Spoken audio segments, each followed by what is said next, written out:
Bueno, el tercero es el licenciado Lorenzo Sigó Gravina. Lorenzo es socio y director de Ecolatina, es licenciado y magíster de Economía, graduado por la Universidad Torcuato Di Tella.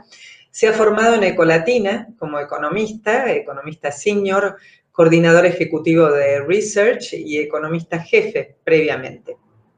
Desarrolló el sistema de proyecciones y línea editorial plasmada en los informes macro y microeconómicos. También capacita y potencia equipos profesionales de economistas y realizó trabajos de investigación para Latin America Regional Overview y The Economist. Publicó infinidad de notas que muchos hemos leído en los principales medios gráficos del país y también participó en programas de radio y de televisión, lo escuchamos asiduamente. Se ha desempeñado como docente del ciclo The Argentina Paradox, brindando el MBA International por el Instituto de Altos Estudios Empresariales de la Universidad Austral, también en el Centro de Estudios de Estado y Sociedad y en el posgrado en Gestión para el Desarrollo Económico Sustentable de la Universidad Católica Argentina. Hola Lorenzo, buenas tardes, ¿cómo estás? Hola, ¿qué tal? Un gusto estar aquí presente. Adelante, te escuchamos. ¿Tenés?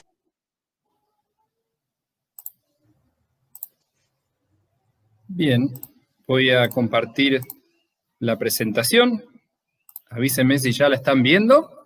Y mi objetivo principal es contar un poquito las perspectivas económicas, cómo cierra el año y el 2021, y en ese marco, o en este marco tan complejo, obviamente, qué perspectivas puede haber para el sector energético.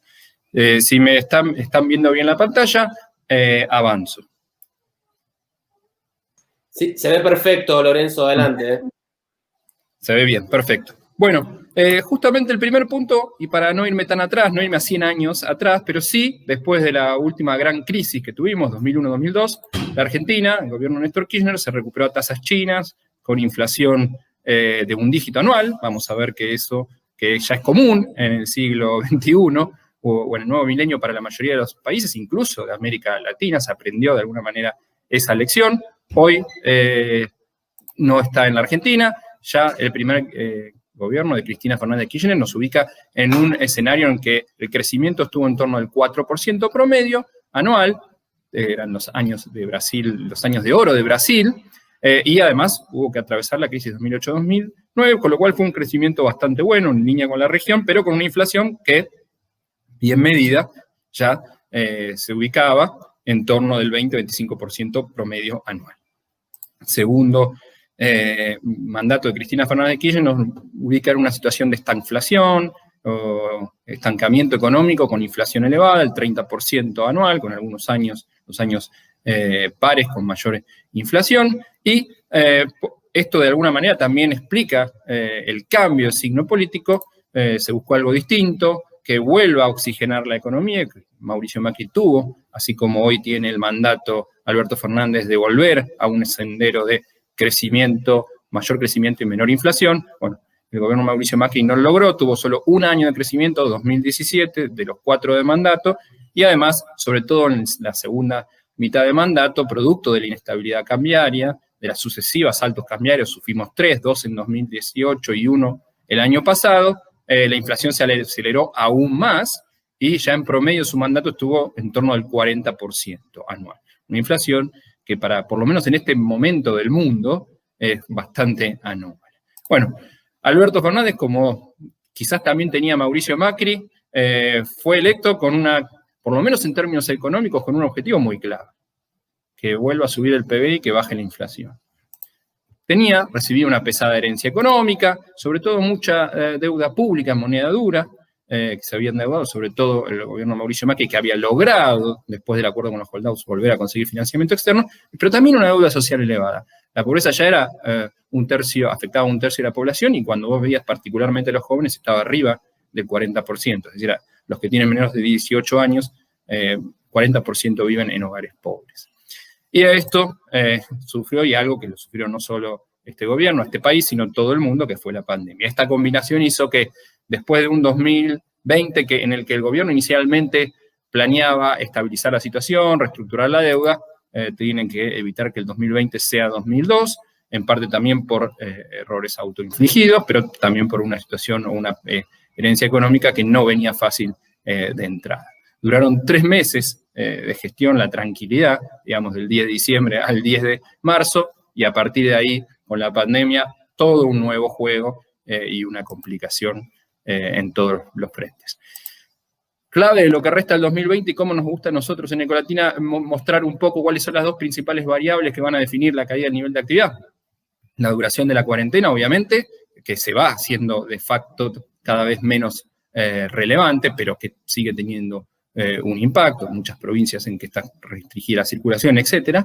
Pero la otra gran incógnita es el tema de las presiones cambiarias. Aquí podemos ver cómo si la cuarentena dura 7, 8, 9 meses, se va acumulando un mayor deterioro en el nivel promedio de caída del PBI en 2020. Fíjense que ya parte del 12%, es decir, una caída incluso superior a la del 2002, que fue alrededor del 11%.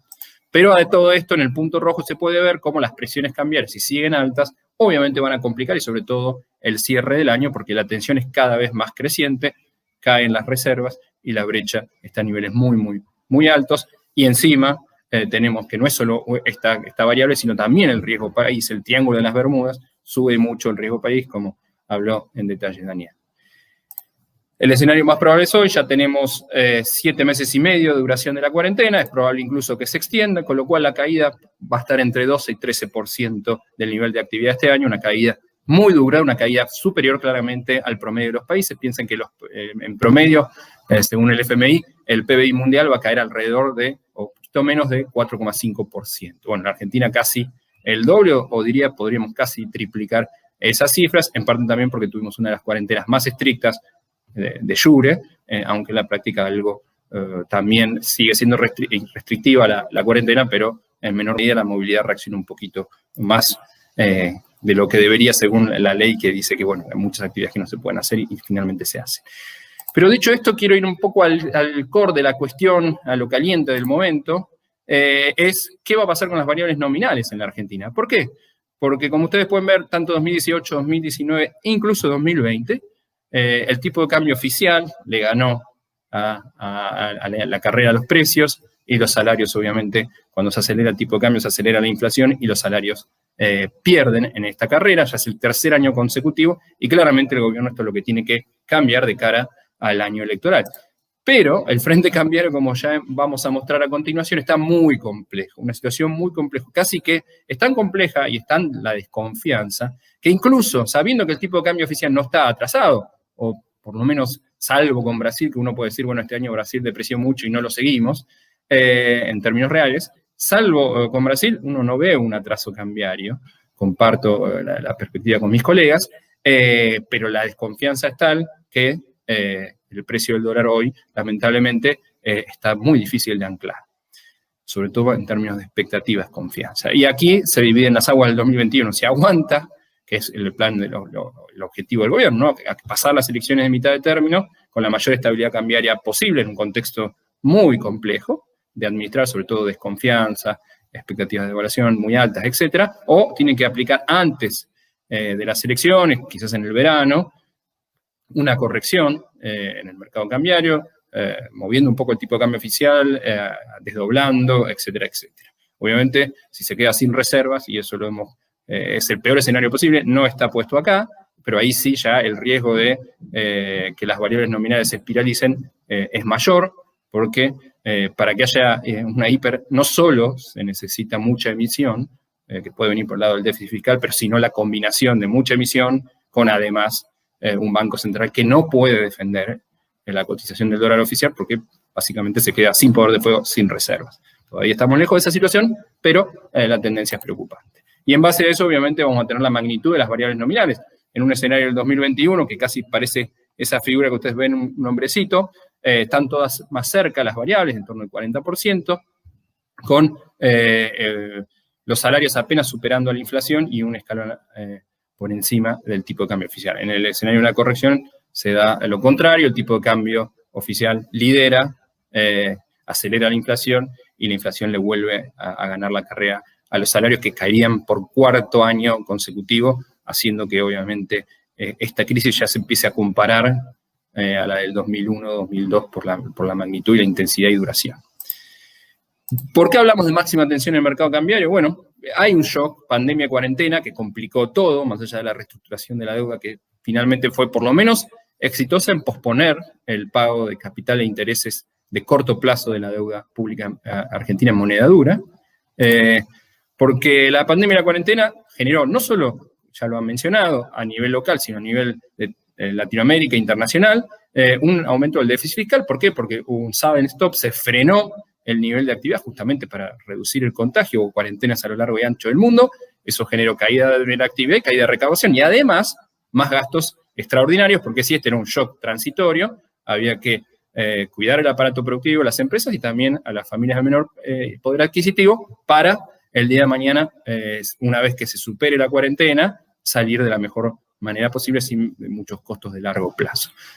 Toda esta incertidumbre, no por salir de casa, etcétera, etcétera, fue generando un combo muy complejo que, como no hay lamentablemente en la Argentina confianza ni capacidad de endeudarse en el exterior, hizo que sobren pesos, hubo que emitir para cubrir este déficit fiscal que fue elevado en la Argentina, y además que falten dólares. Esta combinación, particularmente en nuestra sociedad, cuando hay incertidumbre, el activo de refugio serían, ya diría, dos en Argentina: el dólar billete primero o el ladrillo, que está asociado también el sistema inmobiliario en la Argentina al dólar, ha hecho que esta situación se potencie para que sobren cada vez más pesos y falten más dólares, lo cual obviamente hace que caigan las reservas brutas netas del Banco Central, todas, lo que llevó al gobierno quizás a más restricciones al dólar oficial, sobre todo en septiembre, 15 de septiembre, el endurecimiento del cepo provocó muchos costos adicionales, sobre todo en materia de brecha, que estaba en torno al 60-70% y saltó rápidamente a 3 dígitos en pocos días. El aumento de la brecha cambiaria no fue solo la brecha cambiaria, no fue solo el frente cambiario, sino también el riesgo país, el de haber hecho una reestructuración que de más de 2.000 puntos de riesgo país bajó alrededor de 1.000 en pocas semanas. Estamos nuevamente a mitad de camino en riesgo país en torno a 1.500 puntos, con todas las implicancias negativas que Daniel ya explicó y Ricardo sobre la inversión, ¿no? Y particularmente en el sector energético, que depende mucho de eso. Y hoy ya estamos viendo los argentinos, empresas particulares, cómo hacer para demandar los últimos, cambiar los últimos pesos al dólar oficial, y eso sobre todo va al lado de la demanda de bienes, y el gobierno ya está reforzando de distintas maneras las trabas a las importaciones. ¿Por qué? Porque las firmas destinan excedentes en pesos a copiar importaciones, ya sea insumos productivos, bienes finales, etc. Las familias están demandando bienes durables, dolarizados, que no se deprecien rápidamente, y los productores de bienes transables estoquean. ¿Por qué? Casos que mencionamos siempre: un productor tiene $1.000.000 en toneladas de soja, si vende, tiene que pagar una retención alta, y si después quiere comprar con esos pesos que le dan, porque está obligado a liquidar, si fuese también productor y exportador, supongamos, que tiene que liquidar, recibe pesos, y si esos pesos, como no puede ir al dólar oficial, comprar en el mercado oficial, tiene que ir al paralelo, se queda por cada dólar que tiene en una silobolsa con 1/3 de dólar y billete. Y eso obviamente genera que, sobre todo con una brecha tan grande y con expectativas de devaluación, se sienten de alguna manera sobre la producción de bienes transables, que vendan o exporten lo mínimo necesario para pagar solo los costos en pesos. Conclusión de esta situación: estamos llegando a un embudo, lamentablemente. Freno de la reactivación, que fue significativa en el tercer trimestre. Algo de esto pasó a lo largo y ancho del mundo. Hubo inicialmente por lo menos una recuperación en B corta cuando se flexibilizó la cuarentena, ya sea de facto o de jure, y además amenaza con una mayor inflación en el cuarto trimestre. Vino la inflación, sobre todo en los primeros meses de la cuarentena, incluso sorprendió en torno al 2% o por debajo, promedio mensual. Bueno, y ahora tenemos problemas de oferta, riesgo de desabastecimiento, inflación en bienes durables transables, autos, electrodomésticos, pero también insumos producidos localmente, como puede ser algún insumo de la construcción, aluminio, cuyo valor está asociado al tipo de cambio oficial. En esta situación compleja estamos, y para ver un poco la dimensión histórica, vamos a ver en qué situación estamos en términos de reservas netas. Estamos alrededor, al 23 de octubre, el último dato disponible, en $5.571 millones. Si sumamos oro y DEX, derechos especiales de giro, vamos a tener que ver que tenemos un poquito más de oro y DEX, es decir, ya las reservas netas líquidas, descontando el oro y el DEX, incluso están en terreno levemente negativo.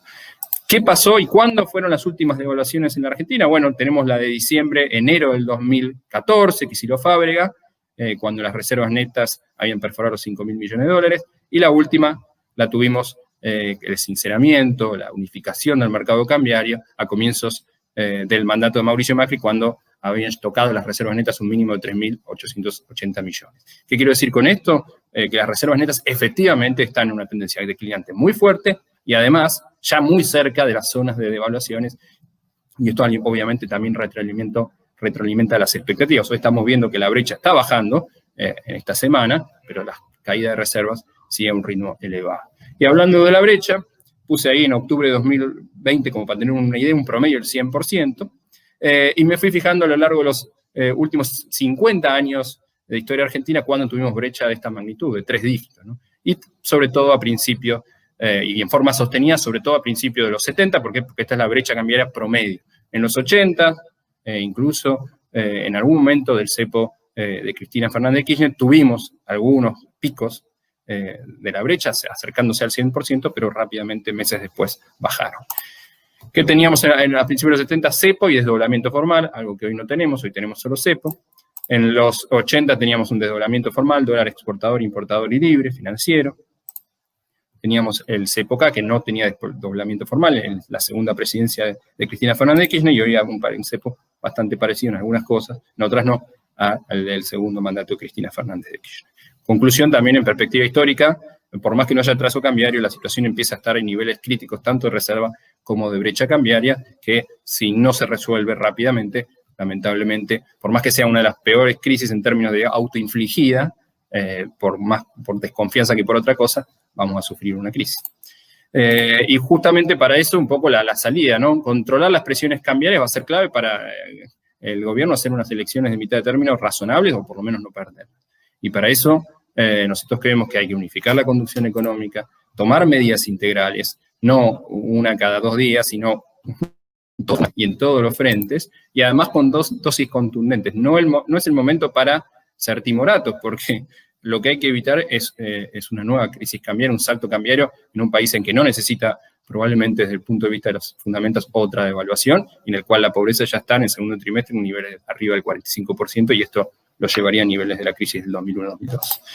Pero obviamente todo esto es un plan económico consistente que logre romper este círculo vicioso y cambiar, o yo digo resetear, las expectativas de los agentes económicos. Quizás la firma con el FMI pueda dar algo de confianza adicional, sobre todo para una parte de los agentes económicos.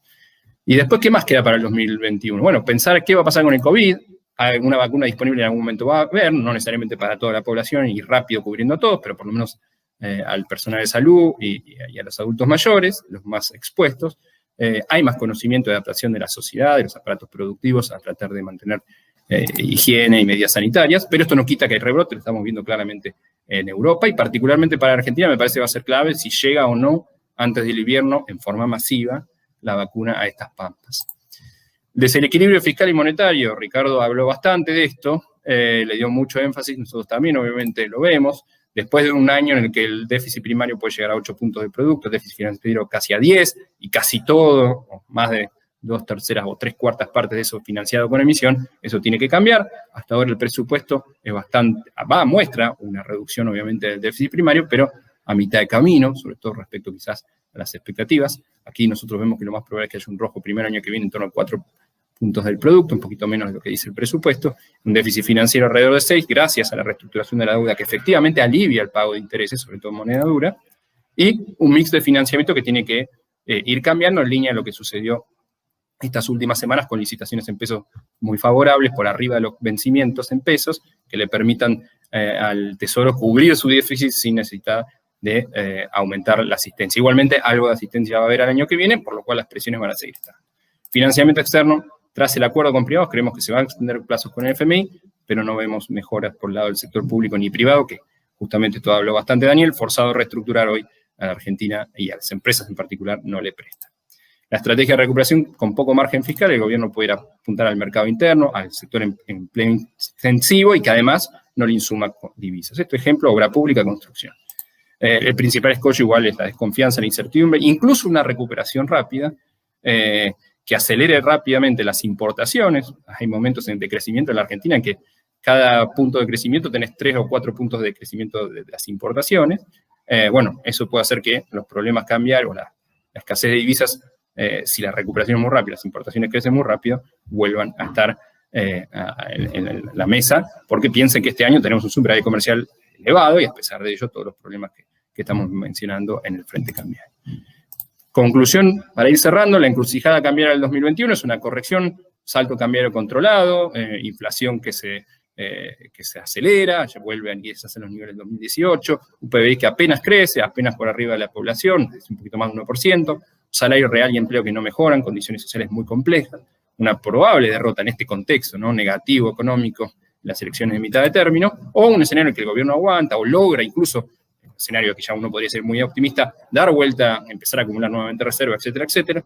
No hay salto cambiario previo a las elecciones, se logra una recuperación parcial, la mitad del camino, pero por lo menos se recupera la mitad de lo perdido el año pasado. Esto ayuda a que también mejore el salario y el empleo, el salario real y el empleo que viene muy castigado en Argentina y haga que el gobierno tenga unas buenas elecciones legislativas de mitad de término. Y el sector energético está en el medio, el sector energético es clave, como ustedes saben, es un sector estratégico, tiene un aporte directo por el lado de la oferta, ya hablaron de la demanda, por el lado de la oferta es alrededor del 5%, explica alrededor de 2 puntos en subsidios, aumenta el déficit en 2 puntos fiscal en ese sentido, y con una situación bastante cercana al equilibrio comercial, pero con muchas dudas, porque como ustedes bien saben, con esta macroeconomía tan endeble, tan inestable y con tanta discrecionalidad, no llega la inversión. Y el sector energético, y particularmente todo lo que es shale oil y shale gas, necesita mucha inversión, flujos continuos de inversión para que la producción no caiga. Si esos flujos se frenan rápidamente, puede demorar a veces algunos meses, pero tarde o temprano la caída de la producción puede generar, por ejemplo, estas alarmas que en el invierno del año que viene, con un contexto en que va a seguir reinando la escasez de divisas, incluso haya que aumentar las importaciones energéticas de gas. Muchas gracias. Muchas gracias, Lorenzo, por la presentación, muy clara, como siempre, muy didáctica, mostrando claramente la situación difícil, ¿no?, de la economía. Y es difícil a veces porque mucha de la gente que está conectada, que llegaron a ser casi 190, estamos en 160 casi personas, somos del mundo energético, y la verdad que es muy difícil ver el panorama tan difícil, no económico, cuando vemos también, por otro lado, tanto potencial en la energía, ¿no? Tanto potencial en lo que son los no convencionales, lo que es la energía renovable también, la verdad, un país con muchísimas oportunidades de inversión. Entonces, en este sentido, una de las preguntas que ya surgió un par de veces es, ¿qué opinás en relación a lo que es subsidiar a la energía, ¿no? Subsidiar la inversión en energía, si es conveniente o no, y un poco esta relación con la eventual importación de energía si no subsidias, ¿no? Desde el punto de vista económico, ¿cómo lo ves? A ver, creo que dada la situación compleja que vive la Argentina, en particular en el frente cambiario, si uno puede, hacer algún estímulo que te garantice, por lo menos que el año que viene lleguemos al invierno con un poquito más de producción de gas, que no haya que importar, bienvenido sea. Pero está claro que eso aumenta el costo en pesos, aumenta el déficit. Pero bueno, yo siempre prefiero tener déficit en pesos en última instancia que déficit de importaciones, porque ahí sí o sí tenés que pagar. Es más, si no pagás, no te llega al barco, digamos, de alguna manera trayendo el gas, en el caso de que fuese gas licuado, etcétera, ¿no? Y si no, pero lo mismo con Bolivia, etcétera. Entonces, en ese punto hay una cuestión de timing, pero está claro que si además vos después tenés déficit fiscal y te sobran los pesos, nuevamente las presiones cambiarias van a estar, digo. En ese sentido, el perro se muerde la cola, ¿no? Pero creo que, sobre todo, en un contexto tan incierto, en el que vos ya sabés que si no haces algo, el año que viene vas a tener que importar o va a caer mucho la producción de gas, creo que por lo menos vale la pena intentarlo y después, obviamente, también tratar en el interior de ir acomodando con prioridad otras variables del gasto para tener algún tipo de margen ahí para subsidiar. Insisto, en un mundo ideal, mejor no subsidiar nada, tener reglas claras, que el riego país de la Argentina sea como el de Brasil, etcétera, etcétera, etcétera, pero bueno, en un contexto tan complejo hay que elegir a veces entre dos males, y bueno, en ese caso yo me inclino un poquito más a subsidio, que es en pesos, antes que tener que importar y ahí sí o sí pagar cash divisas. Bien. Después Raúl García dice, en relación a este frente cambiario tan complicado, ¿no?, que mencionaste, ¿qué medidas, o sea, qué intensidad de medidas integrales sugerís? Que vos hiciste referencia que no hay que ser tibios de alguna manera para poder solucionar esto. ¿Qué podrían ser esas medidas? A ver, una es, obviamente, que el gobierno no ha avanzado el desdoblamiento formal. Yo creo que eso puede quitar, digo, de decirle a la gente, podés volver a comprar dólares, pero hacerlo al dólar financiero me parece importante. También incluso si en algún momento se reactiva el turismo internacional. Las divisas los extranjeros la dejan. La pregunta es si la van a dejar en el informal o la van a dejar en el formal. Bueno, si vos tenés un desdoblamiento formal, ahí te pueden llegar esas divisas y bienvenido seas, porque si no, vamos a tener mucho déficit por el lado del turismo. Ese es un punto. Después, ver si ayuda o no descomprimir con un poco un salto cambiario del oficial, acotado, parecido a enero 2014, puede ser una opción. También vos podés, por ejemplo, si querés incentivar las exportaciones, permitirles liquidarle un 10% en el dólar financiero, que sería formal, y de esa manera le estás dando un premio al sector exportador. Pero bueno, las importaciones seguirían con muchas trabas porque están al dólar más bajo de todo. Entonces, hay que ir administrando eso y después, por ejemplo, yo creo que ya a esta altura subir la tasa no va a impactar. Ahora, si vos haces un paquete en el que decís, mira, voy a hacer un poquito más de ajuste fiscal en el que viene, respecto a lo que hoy espera el mercado, que es el presupuesto, que es un déficit de 4,5 puntos.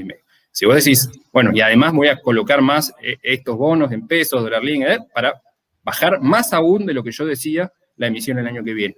En ese contexto, después de una corrección acotada del tipo de cambio oficial, después de un desdoblamiento formal, además subir la tasa de interés, digo, estás poniendo todo un batallón de medidas de forma integral, estás tocando casi todos los temas, el déficit fiscal, la emisión, la tasa de interés, el mercado cambiario que hoy con tanta regulación no funciona, digo, estás tratando de tocar todo junto y quizás, si tenés el broche de que esto te lo aprueba el FMI, lograr este cambio, resetear las expectativas. Pero es fácil decirlo, muy difícil lograrlo. Bien. Después, de nuevo, una pregunta surge más relacionada por ahí con nuestro sector energético, que siempre por ahí creemos que puede atraer divisas y generar divisas. Entonces, de alguna manera, si pensás que podría hacerse algún beneficio fiscal, pregunta Patricia de Palma, si podría haber, para fomentar la inversión, y bueno, alguna por ahí amortización acelerada, se me ocurre a mí, o algo con el IVA, viste que a veces se hace, o alguna reducción de impuestos a las ganancias, para en este momento difícil en un sector que requiere inversión, justamente para no importar más, que acá justo en el chat están mencionando que este año ya vamos a volver a importar líquidos, ¿no?, para generar energía eléctrica por la baja de producción de gas. Entonces, si esta emergencia, una medida de ese tipo, ¿crees que podría funcionar o podría realizarse? Es parecido al plan gas, a los subsidios, digo, en este caso es por el lado de los impuestos, pero de alguna manera es hacerle un aporte a este sector específico. Siempre el problema de un plan para incentivar un sector específico, ya lo dijo Daniel, es que, bueno, ¿y dónde cortás? Digo, vos sí, vos no, y después todos los demás que piden lo mismo. Bueno, yo soy minero, la minería también tiene mucho potencial, vamos, denme condiciones mejores y lo hago. Bueno, en realidad lo que hay que cambiar justamente es bajar el riesgo país, hacer una macroeconomía estable y que todos los sectores tengan posibilidades independientemente de un estímulo fiscal o por parte del sector público, ya sea subsidio o reducción de impuestos. Digo, eso es lo que uno tiene que aspirar. Después, en el interín, tenés que ver y elegir entre dos males, ¿no? Como decíamos antes, bueno, si me decís que prefiero que sí o sí que caiga la producción de gas y el año que viene, en invierno, haya que importar mucho, y esos son dólares cash, poner algún estímulo, un precio sostén, etcétera, etcétera, subir un poquito de subsidio, tener un poquito más de déficit fiscal, pero no que no se te vayan tantas reservas, o no tener tantas importaciones de energía. Bueno, pero eso ya es hablar de un second best o elegir entre dos males. Bien. Bueno, Lorenzo, muchísimas gracias por la presentación, muy clara de nuevo, y por